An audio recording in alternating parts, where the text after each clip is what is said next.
Book 3 in the new Thinking Aloud dialogue series is UFOs and UAP, Are We Really Alone? Now available on Amazon. New Thinking Aloud is presented by the California Institute for Human Science, a fully accredited university offering distant learning graduate degrees that focus on mind, body, and spirit. The topics that we cover here. We are particularly excited to announce new degrees emphasizing parapsychology and the paranormal. Visit their website at cihs.edu. You can now download a free PDF copy of issue number 8 of the New Thinking Aloud magazine or order a beautiful printed copy. Go to newthinkingaloud.org.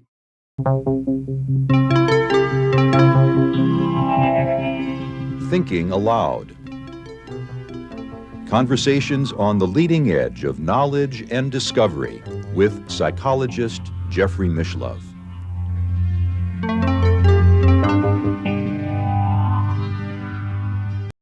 Hello and welcome. I'm Jeffrey Mishlove. Today we are going to explore the subject of astral projection. My guest is one of my favorite new friends, Robert Temple. He is author of A New Science of Heaven, How the Science of Plasma Physics is Shedding Light on Spiritual Experience. Robert was a surprise guest recently in a live stream event we did about this book, and if you haven't watched it, I'm going to link to it in the upper right-hand corner of your screen. If you have a computer that can capture that link, I think you'll enjoy that video quite a bit. Robert has also written many other books, including Egyptian Dawn, The Sphinx Mystery, The Genius of China, Oracles of the Dead, The Crystal Sun, and The Sirius Mystery, which was a bestseller, as well as Open to Suggestions, The Uses and Abuses of Hypnosis. In addition, Robert was a very close associate of my mentor, Arthur M. Young. In fact, he knew Arthur Young well before I ever even met the man. So we have that in common. Robert lives in England, and now I'll switch over to the internet video. Welcome, Robert. It is a pleasure to be with you once again. Well, it's a great pleasure to see you again, Jeffrey. We're very much on the same bandwidth. I feel that way, although we've only met each other a few weeks ago. I feel like I've known you for a very long time. I know, I feel the same. Well, maybe we knew each other before, and then, of course, we were both so closely associated with Arthur Young for years, and knew of each other. We sort of finally have met and slotted in as if, as you say, as if we'd always known each other. Well, I'm particularly interested today in just a couple of sentences you mentioned briefly in our last conversation online in which you let me know that you have had the gift of astral projection. And I happen to think it's a wonderful gift, and I'm eager to explore it with you further. Before I started this, it was about 30 years ago. But before that, I was plugged into something very strange. Every night I would be plugged into a sort of live stream of an exploring satellite going through the galaxy looking for solid bodies like planets and moons. And that went on for many, many, many years. It sort of lulled me to sleep. I saw quite a lot of beautiful bodies in space. The one I remember most vividly was completely made what appeared to be ruby crystals. It was sparkling red all over. They varied considerably. Each one was different. A lot of them were dark and boring, of course. But this was a robotic automatic probe that was going through the galaxy. And somebody or other hooked me onto its live stream. I mean, I didn't actually learn anything from this, but it kind of lulled me into sleep, and I guess it was informative because I saw more moons than I needed to. I mean, I wouldn't exactly say if you've seen one moon, you've seen them all, because they're all different, obviously. But I got mooned out, frankly. I mean, years of moons. So this is prior to actual astral projection, although it sounds, you could call it astral projection. You're out in space. But if it was some sort of a satellite that you got plugged into, it would suggest to me that the satellite, it was some sort of plasma entity. It was conscious, that you could plug into it in a dreamlike state. Probably, yes. Now that we know what we know about plasma, which I didn't then, I think you're right. It must have been a robotic plasma probe, because there are many, many, many plasma robots of all kinds of descriptions. And one of the points we made when you were so generous as to surprise me and join us on our live stream event was that plasma entities could be conscious. That's right, and it's been proved in the laboratory, so it's not speculation. Even very small plasmoids created in the lab, and those have got to be very small, showed signs of emergent self-organizing properties, and they started becoming complicated entirely spontaneously, and then this progressed so far that they showed behavior which could only be described as intelligent. I mean, one can qualify that by saying AI kind of intelligence. I mean, I don't know whether you could call it creative intelligence or initiatory intelligence. I mean, what is intelligence and how many levels of it are there? But it was definitely intelligent behavior. And that was, I think, the first person to prove it was Professor Tsitovich in Russia, because the Russians have been very interested in plasma for a lot longer than those of us who are not in Russia. So these events that you had sort of traveling through the galaxy and apparently attached to a probe that's looking for moons and planets, this went on for a few years and then things changed.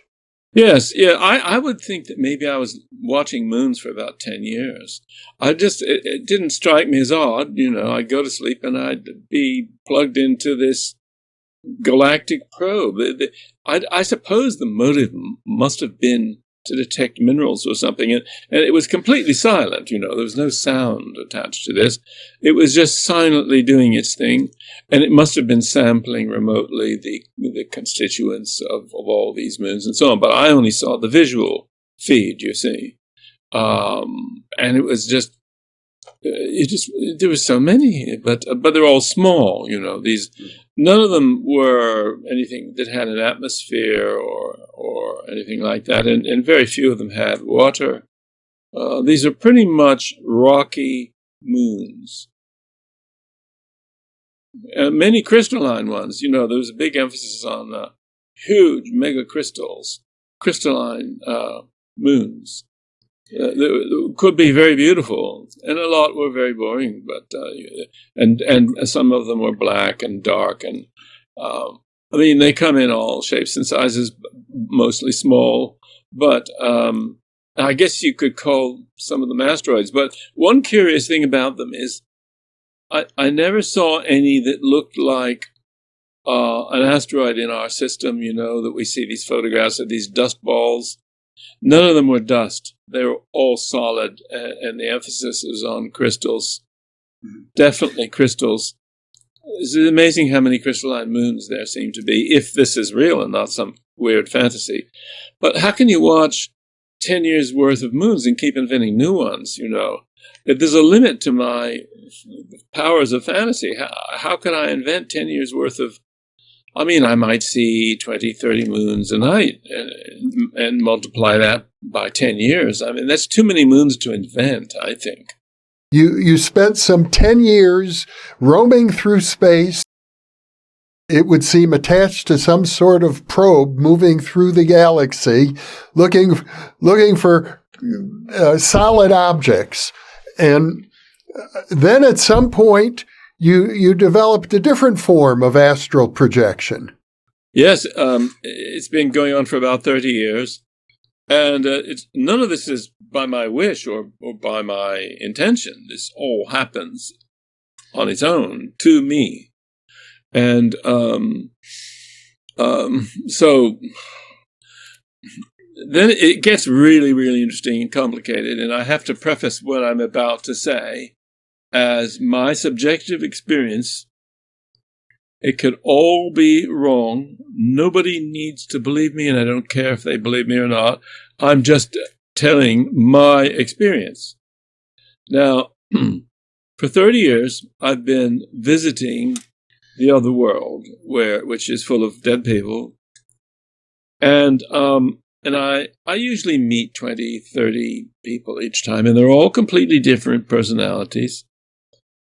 And if you add this up, I think it comes to way over 100,000 individuals I have met in 30 years. And that's on the conservative figures estimated at only meeting 10 per night. In fact, it's way over 250,000, actually. All of them different people. Now, if I'm doing this by my own creative fantasy, I must be the greatest fantasy in the history of the universe, because who can create 250,000 different personalities in 30 years when they're asleep? I mean, it's not as if they're all the same. They're all different. Mm-hmm. And I just, anybody who wants to say I'm a fantasist is really praising me, because they're claiming that I have the most fantastic inventive power of anyone who's ever lived. How can anybody create 250,000 different people, all with their own personalities and strange activities and thoughts and so on? I don't think it's possible. So by Occam's razor, it must be true that they really exist. I can't invent that many people. So but it's how many I've met, you see. Well, okay, how does it happen? So this is what happens. It tends to be, in fact, I don't even have to be in deep sleep. Sometimes it starts the minute I go to sleep, as if they're waiting for me. So I become what's called a dream walker. Now, I must rush to say that I'm by no means the only dream walker.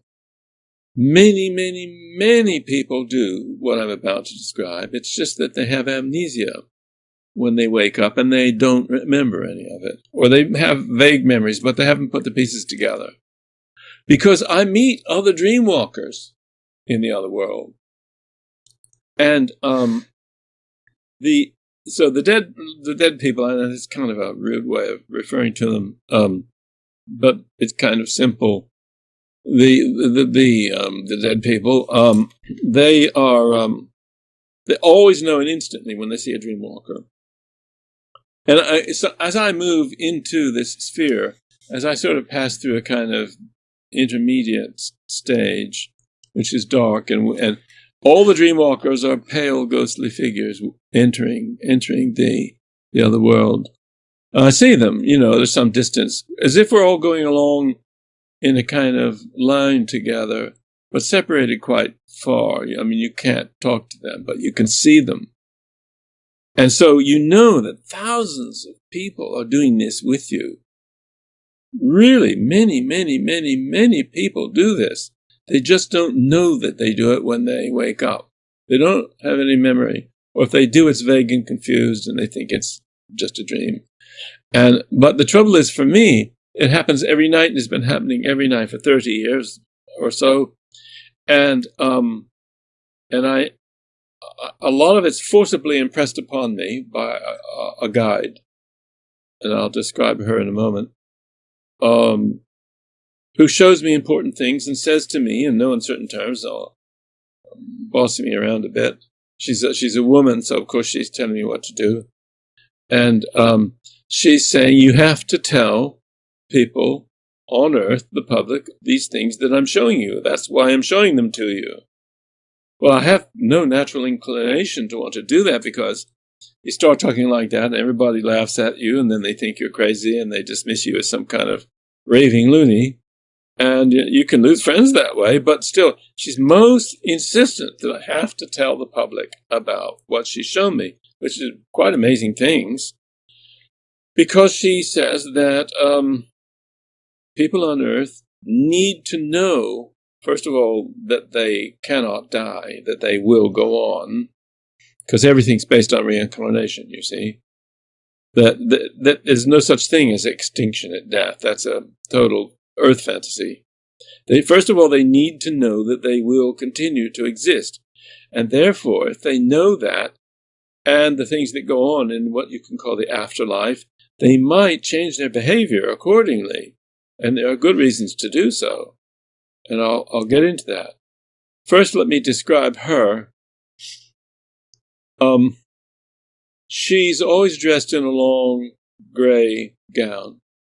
She has a slender figure. She looks like she's about 30, something like that, in terms of her bodily appearance.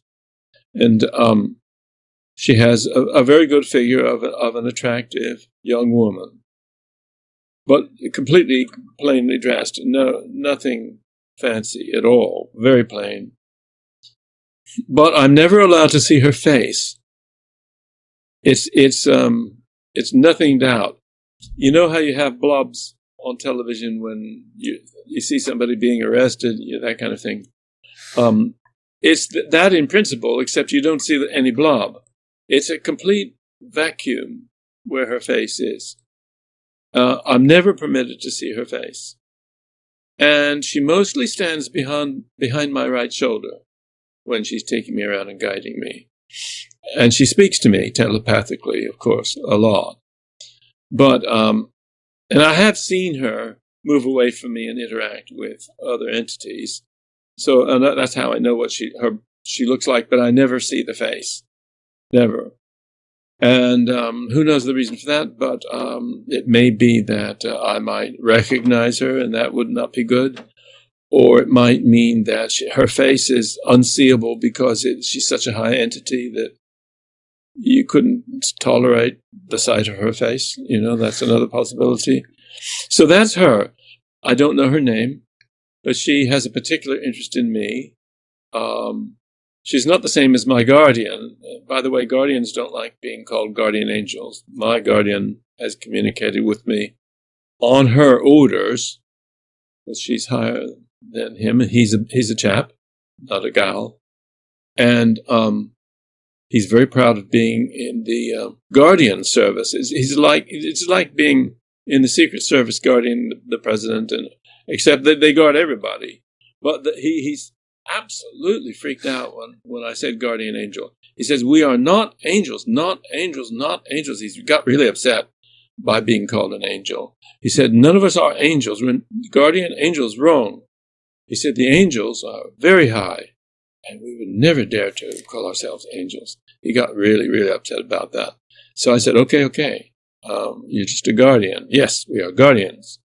And he's damn good, too. He's saved my life so many times you wouldn't believe it. And but he's very funny. I do know his name, but I won't say it.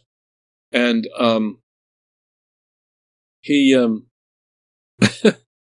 you see, he's an automated entity, but incredibly highly intelligent, and he has a personality. But he's been programmed, as all the guardians have been, not to have emotions about the people that they're guarding, because they're not permitted to feel sympathy or anything. He does have dislikes of people. He named one person that he had known before I came along, who is a well-known public personality, long deceased, and a woman, and he said, "I like her very much." So they can like people, but they're not allowed to show it. And he said he didn't really like me very much. You see, they don't have any of the niceties or politeness because they don't have those kind of interactions. And since he'd been told he had to speak to me, he admitted he didn't really like me very much. And, I mean, I wouldn't say he disliked me, but he doesn't really like me. And I said, what are you going to do? Because, the person you're guarding dies and then you go on to the next client or subject. I said, what are you going to do when I die? And then you go on to the next person. Oh, I'll be very glad, he said, because then I'll go on to something new. And I might get a promotion. They've been programmed to want promotions. He's very transparently honest because he doesn't know how to be dishonest. And so it's fascinating interacting with him, although I try not to, because, I feel that I would be, disrupting natural process if I tried to get too friendly with my guardian. He knows I have a high opinion of him, even if he doesn't for me. That's hilarious, really. But, he said all these things. And hilarious. You'd be so amazed if you knew who he really liked, this woman who was well known. But I better not mention names. Anyway, so he is very much subsidiary to the woman who is not a guardian. She's a higher entity.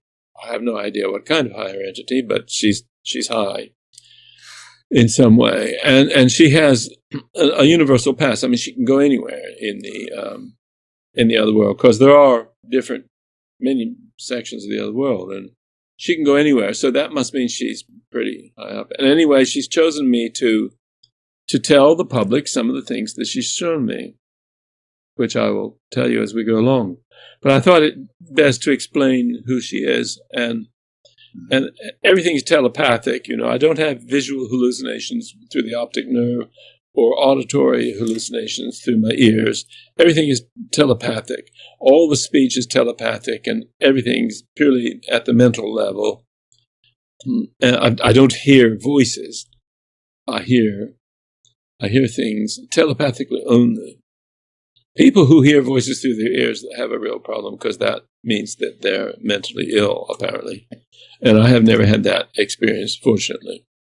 So now, here's what happens. But first, I should describe that the other world, we'll call it that.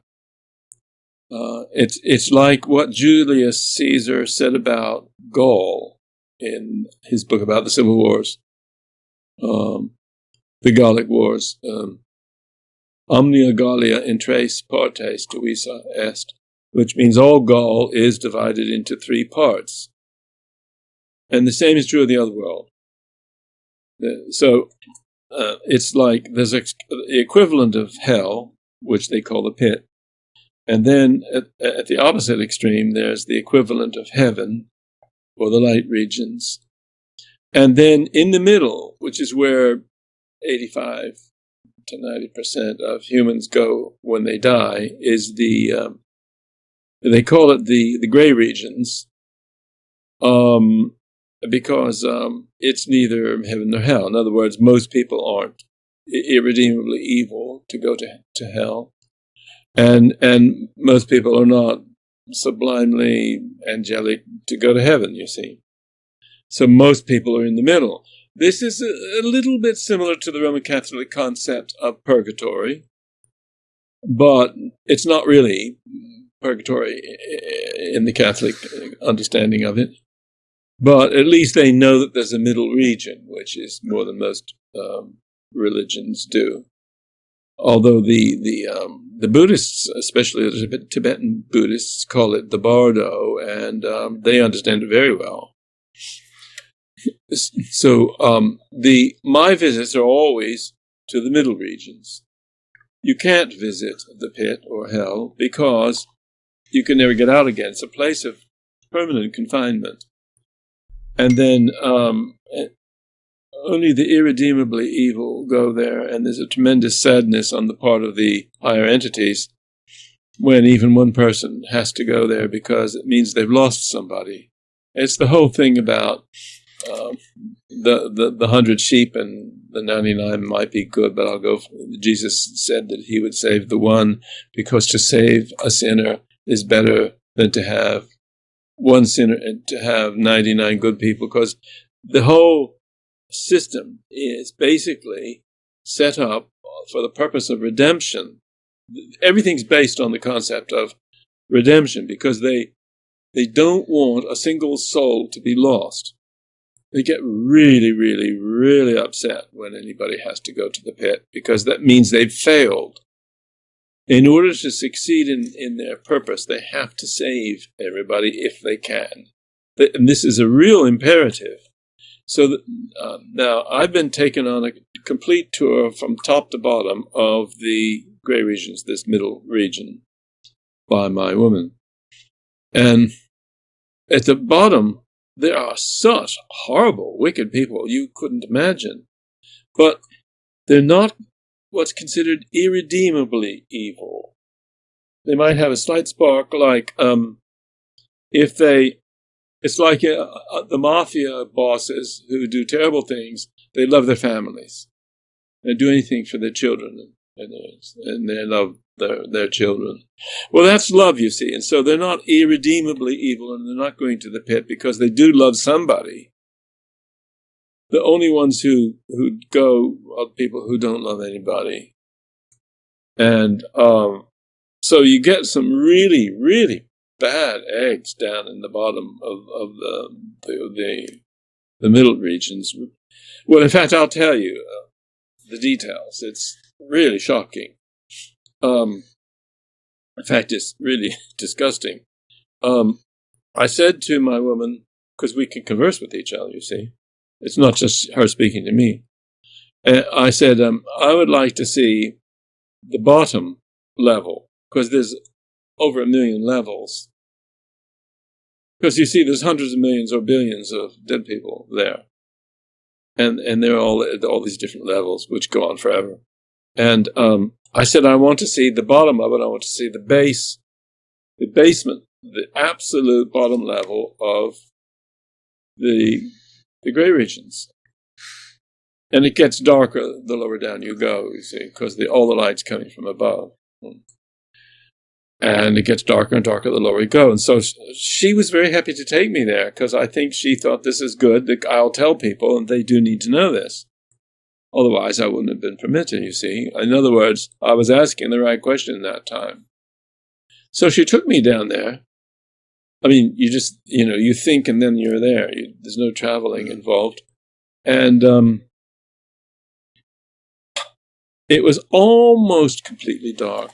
Just the slightest little glimmer. Enough for you to sort of make out some things. And I saw these sort of giant slugs crawling along, inching along, just going ahead, in sort of dirty puddles, as if they were in a gutter kind of thing. And they were about this long, maybe 3 feet long, fat and slow, inching along. And she said, these are the lowest level of people that we have in the middle region. They're so bad that they can't even take on human form, that they are just slugs creeping along in the dark, going nowhere and doing nothing. And they're just basically animated blobs. But they're not irredeemably evil. There might be the tiniest of sparks in some of them, but if there's the tiniest spark, we still try to save them. And they will get reincarnated, and they'll be thugs and murderers again, just in case they get a little bit better. And of course, the rest of us have to put up with these people coming back. But that's the system. And so I looked around and I said, this is an artificial construction here. I mean, what I'm seeing is like a huge concrete casting. This whole middle region is constructed. It's not just floating around in space. The bottom of it is a solid concrete basement. I could hardly believe my eyes, because I thought, this whole thing is built. So now I'll take you up to the top level of the middle region. It's completely covered by a vast dome, from which light is uniformly being emitted, and there's no day or night. It's constant. Now, you can't see the sky. There's no sun. There's no moon. There are no stars.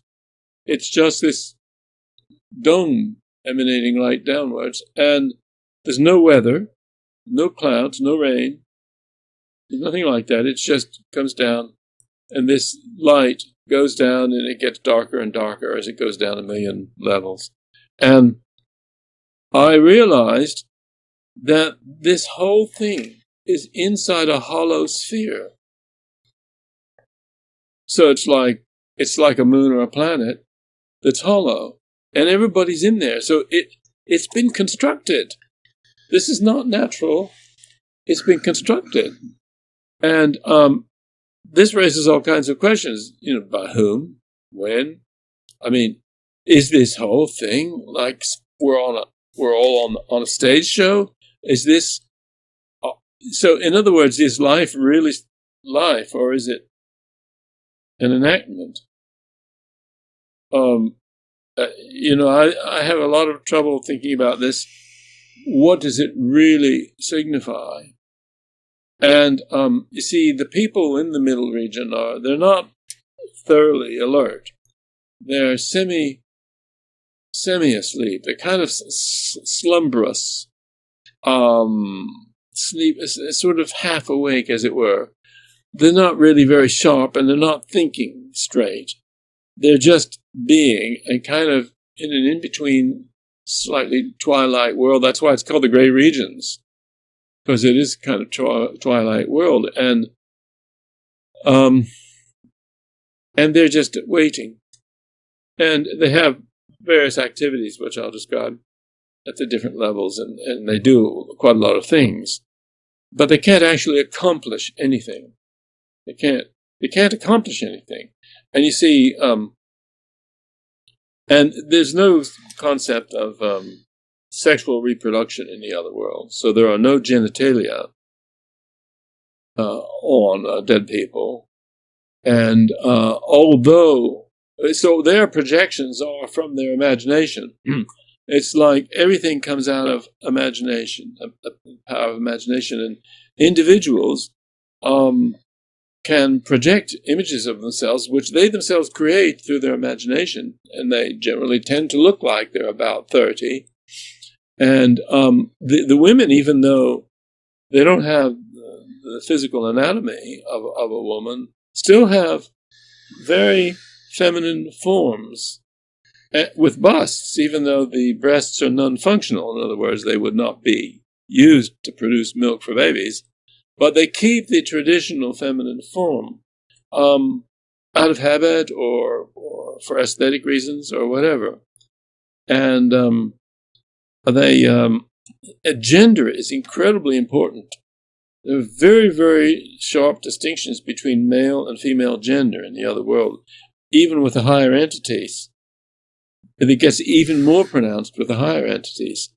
And there's no underlying physical anatomy or sexual aspect to any of this, which is interesting because it shows that gender transcends sexual form that we have here on Earth. And, all kinds of different sexual variations occur here, but there's only two genders with dead people and with higher entities, and they're masculine and feminine. And it's a sort of yin and yang type thing, which seems to be a universal principle. And so, the angels, they're very, very, angels are tricky characters. I've only ever interacted with one. He was very nice, but the thing is, they're very powerful, and everybody's pretty scared of them. And they are not anything remotely like us. totally non-human in the way they think and the way they feel. I mean, they're full of compassion and all of that, but they're very, very practical. And they never let sentimentality get the better of them. And they're very aloof in a way that they don't necessarily intend, but they just are. And everybody avoids them because you don't want to get mixed up with an angel because they're so weird. And it's easier to just avoid them, because you don't really know how they're thinking. We're not really qualified to deal with angels, frankly. It's as simple as that. Because they're a different species. Completely different species and nothing like us, even though they may look like us or project that kind of look of being human. They may even project wings. I don't know. I've never seen wings on anybody, but I think they're entirely symbolic. But I have had a contact with one angel, but I was not permitted to see him. We spoke to one another. That's a very interesting and long story. It has nothing to do with astral travel. And so these are some of the fundamentals. Now, the higher regions, which we could call heaven, although that's a very inadequate term, or the regions of light, are somewhere you can't just go as a tourist, That's not permitted. And so I haven't been taken on a tour of heaven. I've been forced to go on tours of the middle region every night for 30 years. And I've been told specifically it's because I have to learn about it and become intimately familiar with its denizens, the people who are there of the different levels. I have to get to know them and know what they're like and what it's like. Now, when I said that they get a bit groggy, after about maybe 100 years of Earth time, that kind of period, or sometimes earlier, they basically go into a kind of hibernation because they realize they're not achieving anything, and they've got pretty bored, and it's easier just to go to sleep. And so they basically hibernate until it's time for their next incarnation. And this brings us to a very strange thing involving a television series. Some things come out in film and television which are higher knowledge that's being fed to the public as fiction. And this was the case with a very interesting science fiction television series called Fringe. There were several things about Fringe that were true, presented as fiction. But the one that struck me the most is that in this series, they have people going into amber, as it was called, where they become immobilized and they hibernate, and they're surrounded by this solidified stuff that crystallizes, and they're basically frozen. It's like being bees in amber, going into amber, they call it.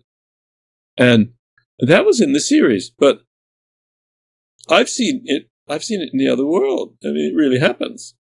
And I had a very bad and disturbing experience that brought this home to me. Because, you mustn't mess with experimenting or wanting too much to find out things out of idle curiosity.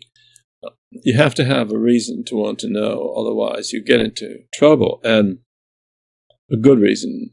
And I'm a 17th century historian, among other things. And I've written a whole 3-volume work of 750,000 words on the trial and execution of King Charles I. In fact, I'm a direct descendant, as it happens, and I didn't know this at first, of one of the people who signed his death warrant. How much coincidence is there in that? And so I'm particularly interested in the mid-17th century period. And some of these guys were of particular interest because they're very, very interesting people. And so I decided to try to contact one of them. Big mistake. Oh, no, don't do that. Nothing happened to me that was bad, but what happened was I was sort of raping the system. So this guy suddenly woke up, and he's surrounded by like ice. And I pressed a trigger and forced him to awaken. And he'd been asleep for at least 250 years, frozen in this hibernation. And what I could see, I was allowed to witness this process, if only to teach me not to do this again. The stuff he was frozen in kind of started cracking up like ice cracks up when you smash it on a frozen lake top or something. It started shattering, as it were, and coming off in chunks around him, and his head emerged. And I saw him waking up and opening his eyes and wondering where he was and what's going on, and coming out of a kind of stupor. And I got really worried that I'd basically gone against the rules, not intentionally, but one should not interrupt the normal process with this guy. So I immediately stepped away from that, and I presume he went back to sleep. I hope he did, because it was very disturbing for him and confusing. I didn't particularly hurt him or anything, but one should not interfere with these things. And anyway, I learned my lesson. And but I did see the shattering of this ice-like stuff where they go into amber, just like in the series of the science fiction series. So I don't know where the writers of those scripts got this from, but what I have discovered is that many of the strange things I've seen and experienced on these astral travels, and it is what the Theosophists call the astral realm, of course, the middle regions. A lot of these things turn out to be things that ancient peoples knew very well, and which I had dismissed when reading ancient philosophy, mythology, and all that sort of thing. A lot of stuff which I thought was nonsense, I now realize is completely accurate to a most astonishing and almost terrifying degree. And what this suggests to me, I think almost proves to me, is that in antiquity, people relied so much on seers and shamans who went into trances and went on night journeys, like the kind of thing I'm doing, but they did it by trying to initiate it for themselves. Who knows, maybe with psychedelics or whatever means they used. That, in fact, the things I'm telling you about were well known for tens of thousands, maybe hundreds of thousands of years by the shamans of early humans, even in the cave-dwelling times, certainly in all the historically recorded religions. I've been really shocked at how precisely accurate some of the weird things that religions have related are completely accurate to the most astonishing degree.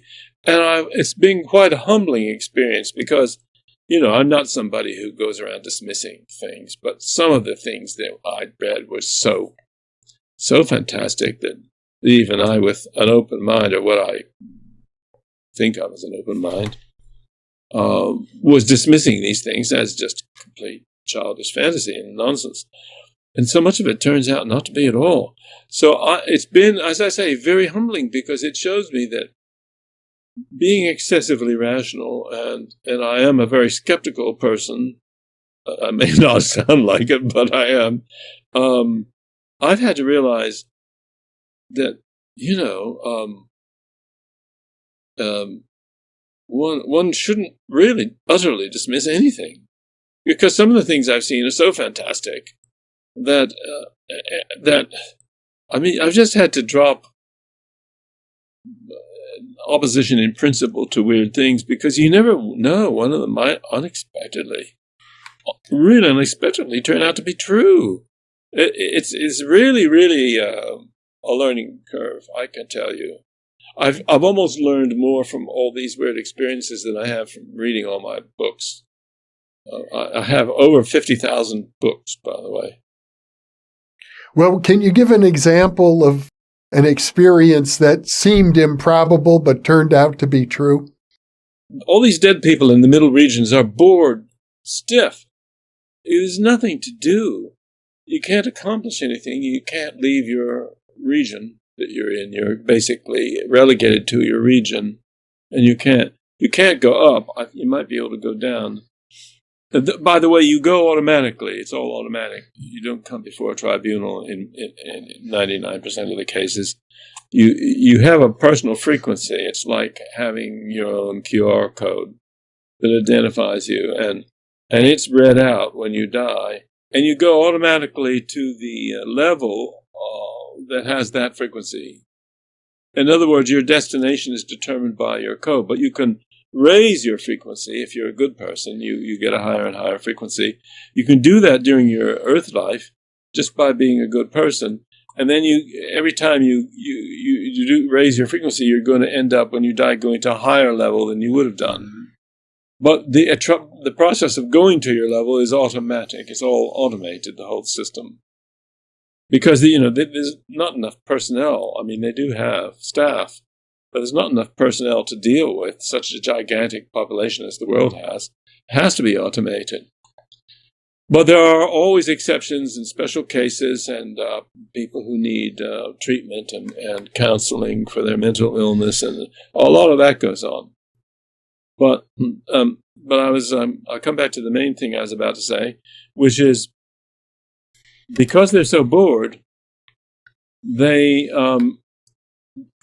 recognize the dreamwalkers coming, because you see, everybody in the other world is clothed in some way, but all the dreamwalkers are naked.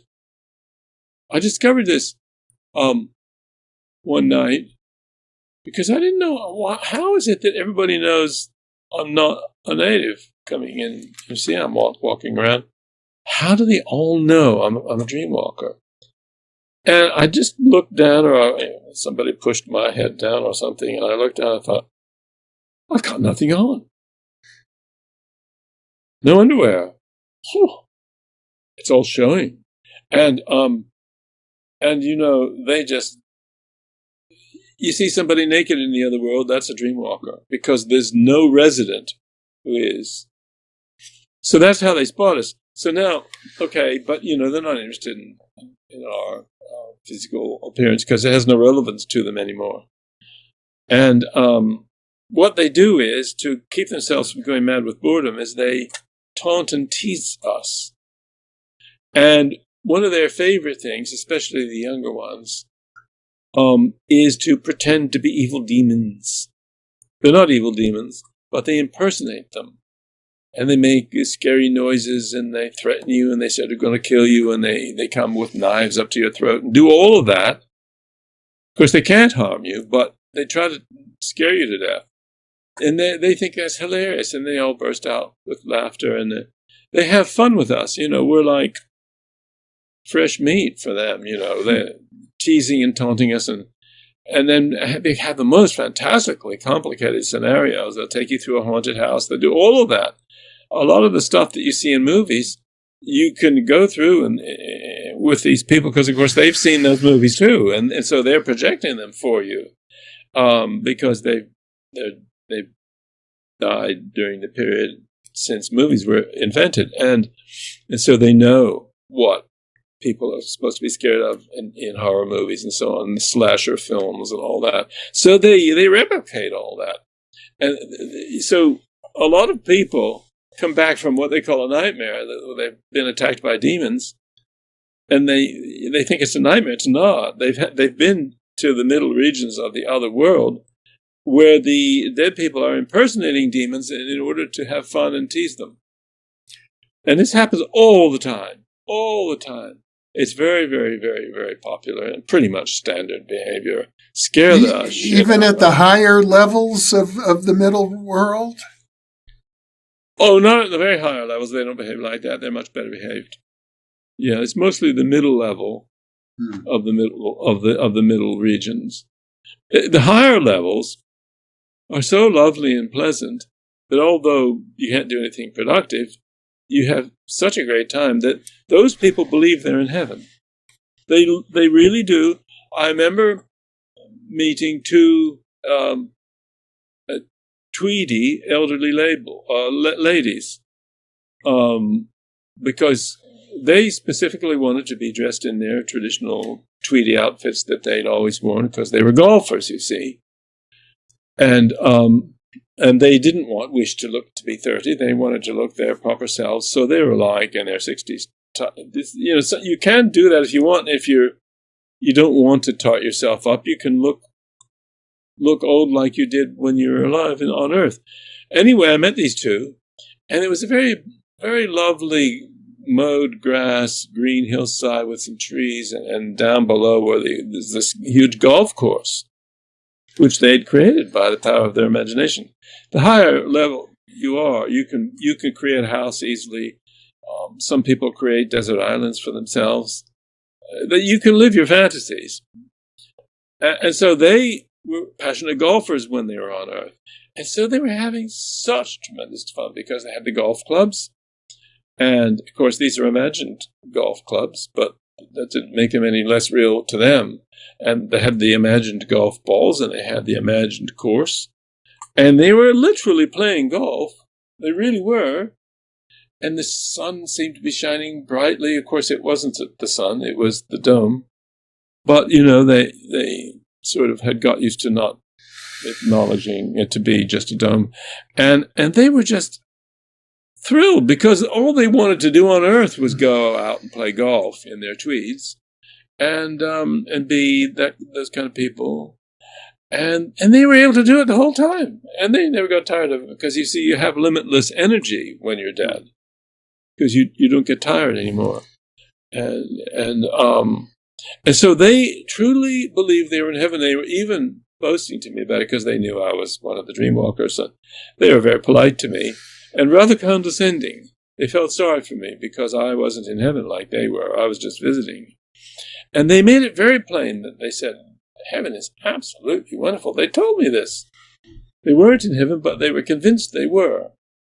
And so that made quite an impression on me. And now one thing and this is another thing that I discovered, which equates with ancient knowledge, that the only physical sense that carries over is scent. You can detect aromas in the other world.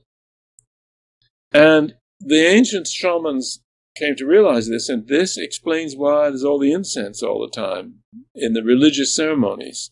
Because they know the gods, if the gods are there, or whatever the higher entities are, they can smell it. And in fact, they do like it. And so that's true. If you burn mountains of frankincense, it can be smelt by non-physical beings. Because aromas carry over. Maybe not all of them, but definitely. And so I had a very interesting encounter, a double encounter. I went to this strange street scene. It was in a kind of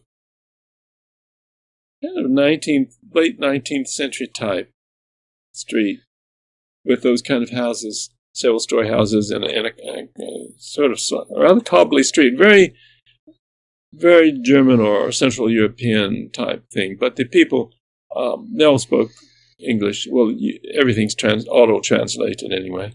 But I noticed there was quite a crowd milling around in this very small town square kind of area where they congregate. And I could see that some of them were going into what looked like a tavern, what we in England would call a pub. This was clearly not in England. And so I thought, why would they be going into a tavern when they're not able to eat or drink, you see? But this was in the early days when I was still learning how things work there. They pretend that they can still do a lot of things that they did on Earth. And they're able to convince themselves that they're eating and drinking when they're not. So I went in there, and there was this very, very powerful personality, this guy, who was very dominant, and he was like the leader of this region. Very, very charismatic man who looked like he was about 50 and quite a bit chunky, but not so tall. And he was in charge, and he had created this tavern, and it had a long central table, gleaming wooden table. This is another imaginative projection. And it had many places laid out there for people to sit. And there were plates and cutlery and napkins, the whole thing. And big sort of beer glasses, all lined up, ready for a big banquet, and so I was invited in eagerly. Sit down, join us, by this man. And I said, and all the people started raising their beer glasses and as if they were drinking, and holding them up for toasts and all that. But of course they weren't drinking, but they were holding them up and making motion as if they were drinking. And I got a bit fed up with this, and I said, but there's no beer in those glasses. You're not drinking beer. You're pretending. There was very irritated and awkward silence, and people froze up and they looked at me. What do you mean we're pretending? Of course we're drinking beer.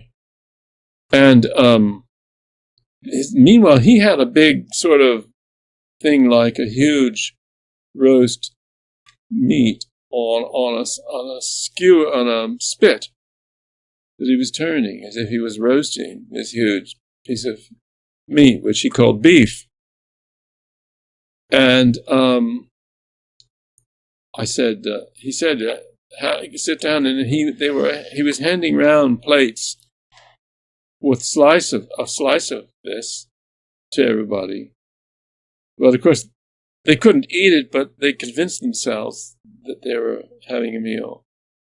And I got angry about this, and I said, but that's not beef. It's not real food. You know perfectly well you can't eat or drink anything. That's not beef. He said, this is roast beef. I prepared it myself.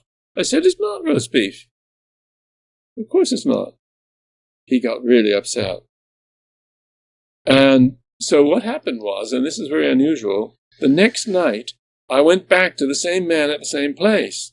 This almost never happens. And I think he had summoned me.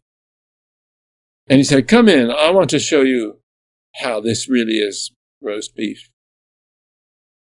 And it was the same setup as the previous night, except for one thing. The room was filled with the most fantastically strong smell of roast beef that I have ever experienced. He had created the aroma, you see. And he said, you can smell it, can't you? I said, yes, it's amazing. He said, now you know it's real roast beef. You see? Well, this goes to show the power of aroma in the other world if it's evoked. And it explains all that business of burning incense for the gods that all the ancient peoples were always doing.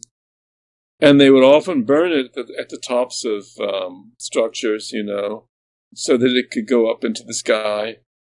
And you see, the seers and the shamans, they were visiting these places, and they knew what I've been learning. And also, as I said earlier, I'm not unusual because there are so many dreamwalkers. But you see, they're not mentally programmed to be able to accept the fact that they're visiting the other world. So even if they do remember something, they can't consider it to be what it really is. Whereas in ancient times, they weren't so blocked by conventional thinking. The conventional thinking was quite different, that of course this was a visit to the dead.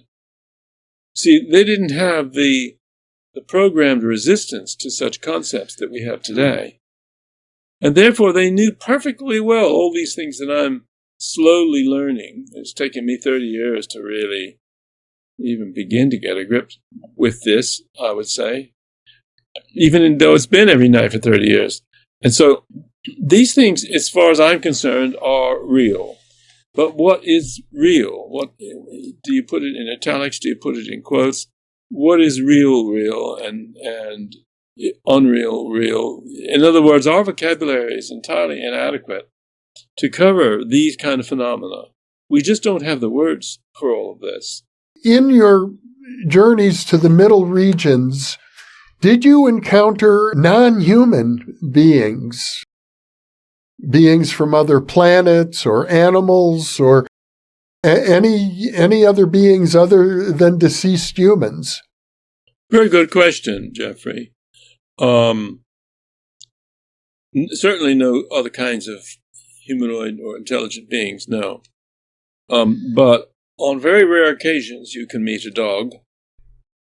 But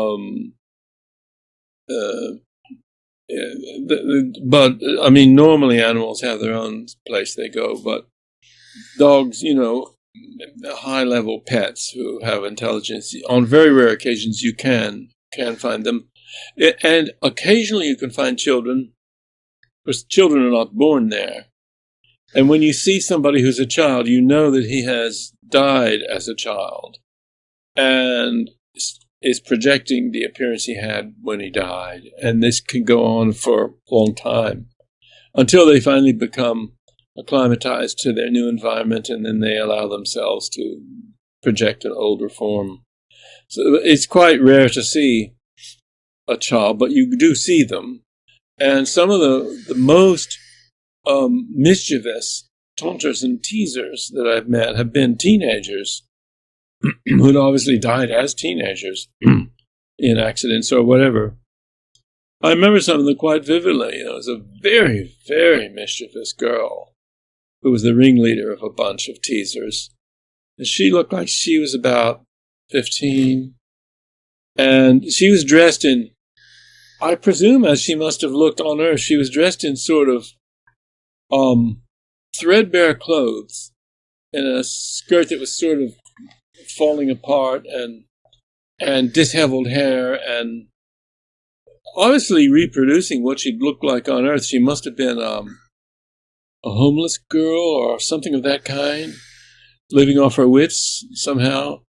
But she still looked like that. You can keep your appearance if you want. And on a very few occasions I've met people who still looked old, like they did the moment they died as old people, because they think of it as vanity to try to tart themselves up to look 30 again.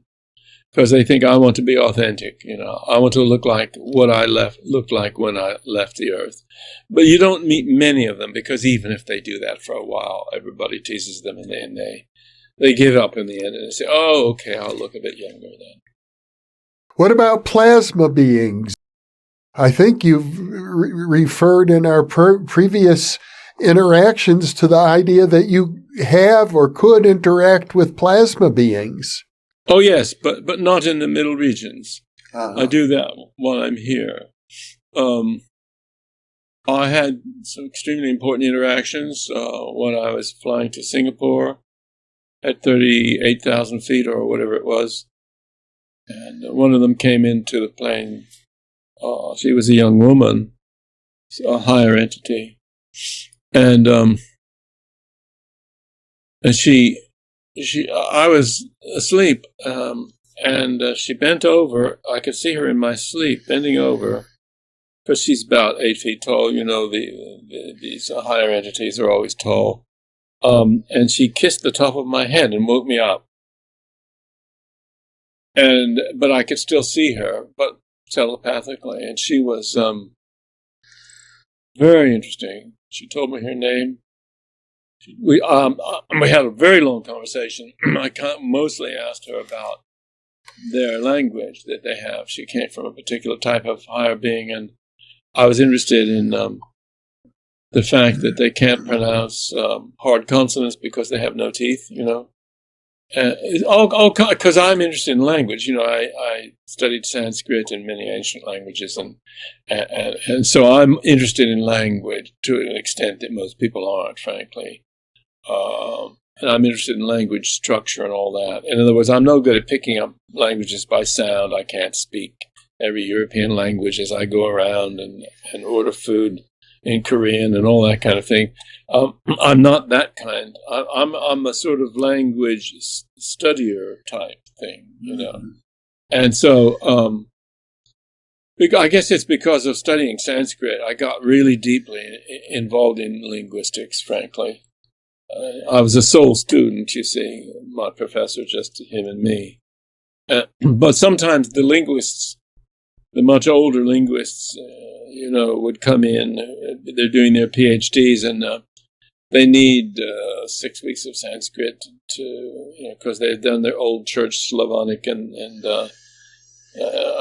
every language you could think of, and maybe even studied Hopi, one of the world's most interesting languages. But then they would be told, well, you have to do some Sanskrit. Oh, but I've done my Avestan. Never mind. You have to do Sanskrit. Oh, no, please, not Sanskrit. Anyway, they would come in reluctantly, and then they'd leave again. And so I was the only other students I saw were 10 years older than me, who, they were studying medieval French next. To become a professional linguist, you're really slopping around everywhere. So you're talking to the plasma entity about language. Yeah. She was fascinating. She was, she answered any question. She was a very innocent, sweet, delightful girl. And she said that my wife and I were flying to Singapore together. And she said to us, but to me, my wife is still asleep. I asked my father if I can go into the plains and study humans. He reluctantly agreed, and she said, I go into the plains. She entered the plains and would walk down the aisles and study the people. But she said, but most of them are all dark. And she said she was very delighted this time because Olivia and I had light. That's why she kissed me on the head. I said, you mean we're the only people on the plane who have any light? She said, everybody's dark except for one other man way at the back of the plane because we were going business class. It was on business. She said there's one man at the back who's glowing a bit, and he might, if he continues along that path, he'll glow more and more. She said, apart from him, who's quite faint, you and your wife are the only people who have any light. Everybody else is completely dark. And she said she gets pretty depressed going into the plains and studying the humans because there's almost never anybody there that she's looking for people who have some light, you see. And so she was glad that we could have that conversation. It went on for ages, and this is entirely telepathic, of course. And I learned a lot from her. She lives in the atmosphere, the high atmosphere. Her type live in the high atmosphere. She said, it's very interesting what she said. I said, do you mean you live up at yeah, she says, we live at this altitude. At the bottom of where we are is where all these planes go. In other words, they're sort of 40,000 feet and more. And I said, do you really like being up there? Oh, yes.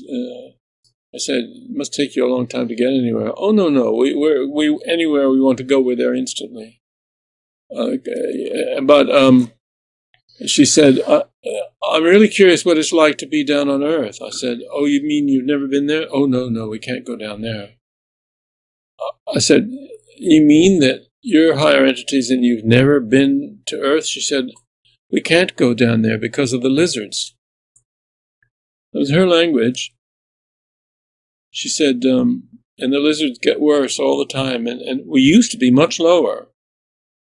In fact, I used to be able to come to hilltop height. And I think that's when they were interacting on the tops of all the big structures and things with the shamans.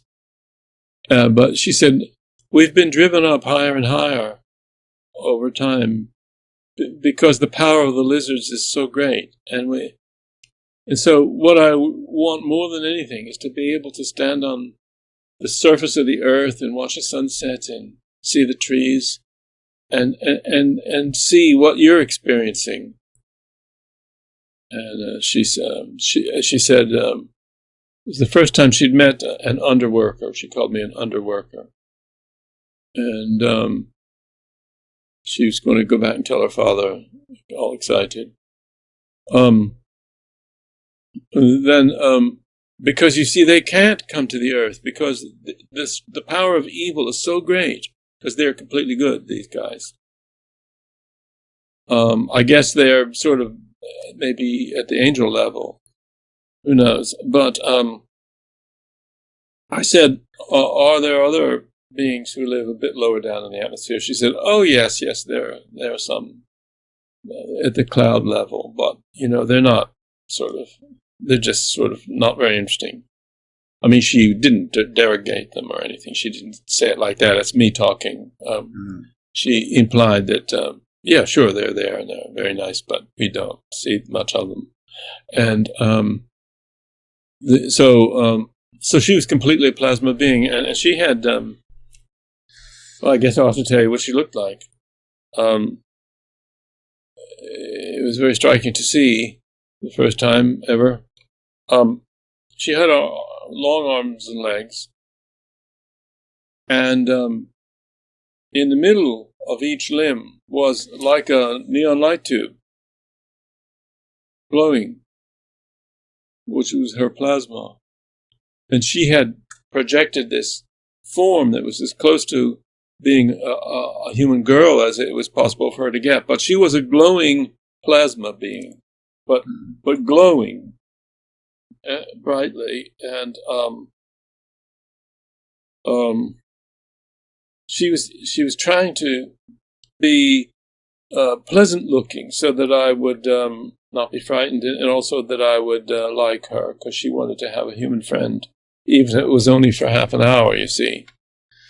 And it was considered, her father had allowed her to do this in the hope that one day she might meet somebody that she could actually talk to. So this is a big plus from her point of view, because she got to talk to somebody. She said, "You are so brave to actually go and live down there." She said that she didn't know anybody who would dare.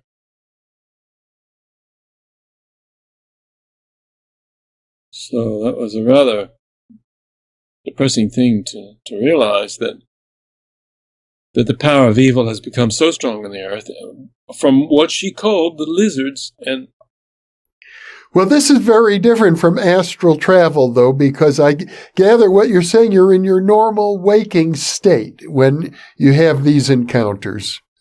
Yes, and I've had very strange entities appear to me. Good Lord.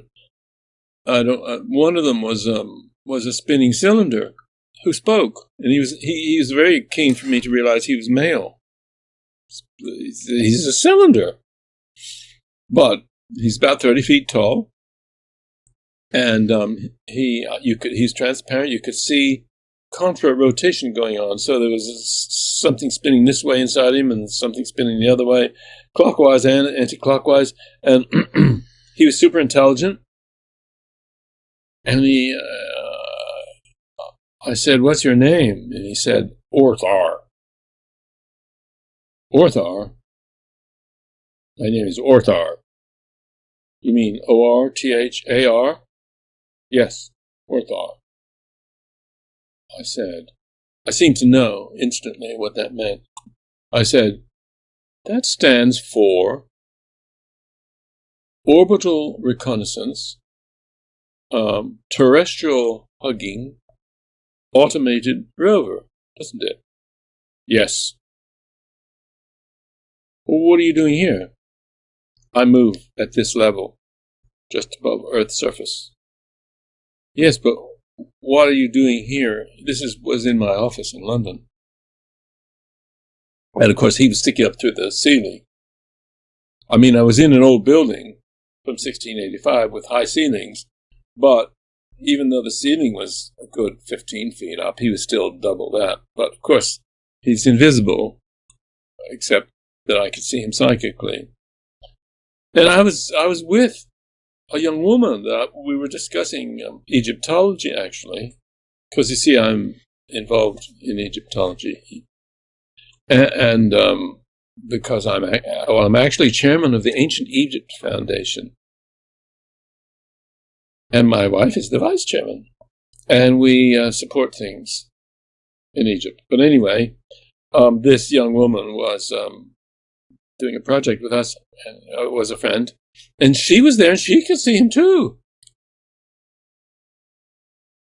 I said, Do you see him? He's a cylinder, and he's speaking to me. Yes, I can see him. He's talking to you. Why is he doing that? And what is he? And what is this? And do you know, that guy hung around for 3 days.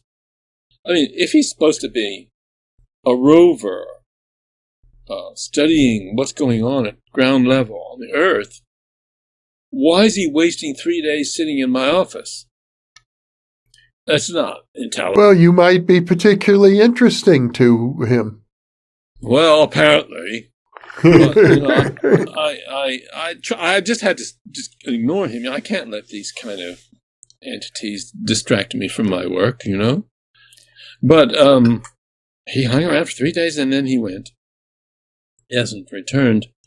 But you see, there are other mysteries. Why did he have an English name, English language name, and English initials? If Orthar, that's orbital reconnaissance, terrestrial hugging, automated rover. That's English. Yeah. So, what is a plasma cylinder 30 feet high that's got a super computer brain, who's seriously intelligent, who's detecting stuff? Why is he got an English name? Well, I would have been tempted at this point to go back to your original hypothesis that this might all be a product of your fantasy mind, since you're undoubtedly a very creative person. But then you talk about a woman in your office who saw the entity along with you. So that suggests there's something objective going on here. Well, it doesn't make any sense to me. If he's okay, so maybe he's some sort of alien intelligence or whatever it is. But if he's got an English name, it sort of suggests that he's been manufactured or programmed by people who speak English. Well, who? Certainly, plasma entities. The woman you spoke to on the airplane was also communicating in English, was she not? But, well, with some difficulty, because she wasn't used to it. She has all these higher entities. They've got like Google Translate kind of thing in their heads. And so she doesn't speak English. I heard a lot of her own speech, which is very interesting, made up of mostly vowels and liquids and very, very interesting, her language. But she could speak to me through an automatic translator facility of some kind that it would come out as English. But she struggled a lot because she was young, and she made up neologisms, by which I mean completely new words. And so they're very cleverly constructed words in terms of the meaning, but they're words that have never existed or been used before that she made up to try to communicate in English what she was trying to say. So she didn't speak English by any means, but she did really well, and coming up with words that were not English, but were constructed of English elements, so that I could sort of understand what they meant, even though these words didn't really exist. Is that she was like that. Whereas the spinning cylinder spoke perfect English, but in a kind of automated voice, because he was at pains to explain that he was not a souled entity, as he called it. he says he is an automaton. He's proud of it. He's proud of being an automaton. The automatons, which are that intelligent, like being automatons. They're very happy. Let me jump around again, Robert. When you're in the astral plane, in the middle regions, did you run into humans there who did not speak English? Yes. It's an interesting question. And again, Jeffrey, I was almost exclusively in English-speaking territory but I did go into German-speaking territory. That's the only other language. And the odd thing is that when I'm disembodied, I speak completely fluent German, highly, highly philosophical. I could be having a conversation with Martin Heidegger. My German is so perfect when I'm not embodied. Well, Robert, we've covered an awful lot of territory here, from languages to communicating with astral beings or plasma beings and astral beings in the middle region. Well, this has been a pure delight for me, Robert. I'm so glad to have this time with you. Well, you don't mind talking to somebody who's out of his mind? You have a very wide tolerance. Well, you're out of your mind in the very best way. That's good to know. Well, I feel better now. It's great talking to you, Jeffrey. Well, thank you so much for your time, and I hope that we can do this frequently, because I know we're still just scratching the surface. Well, long may thinking be allowed. Thank you. Thank you very much, Robert. And for those of you watching or listening, thank you for being with us, because you are the reason that we are here.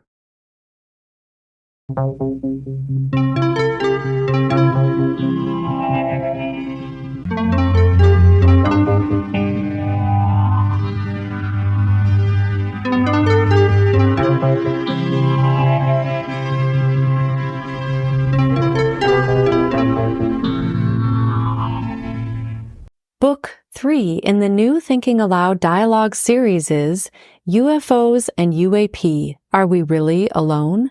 Now available on Amazon. New Thinking Aloud is presented by the California Institute for Human Science, a fully accredited university offering distant learning graduate degrees that focus on mind, body, and spirit.